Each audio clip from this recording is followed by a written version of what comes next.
तेव्हा मुंबई शहरातल्या इतर एटीएमची परिस्थिती काय आहे सांगते आमची प्रतिनिधी मनश्री पाठक।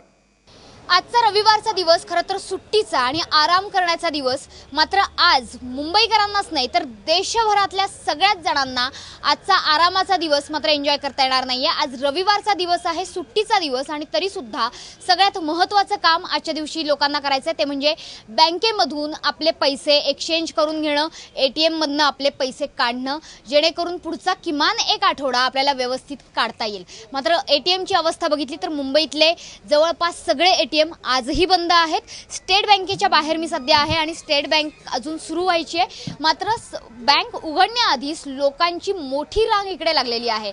खरं तर अनेक बँकांनी इथे त्यांच्या बसण्याची वगैरे सोय केलेली आहे, त्यांना ऊन लागू नये, त्रास होऊ नये यासाठी ही सोय केलेली आहे।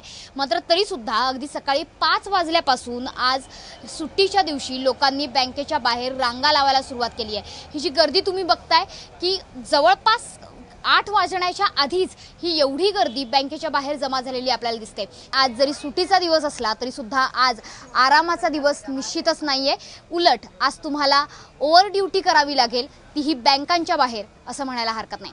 कॅमेरामन अजित शिवतरकर सह मनश्री पाठक, एबीपी न्यूज, मुंबई।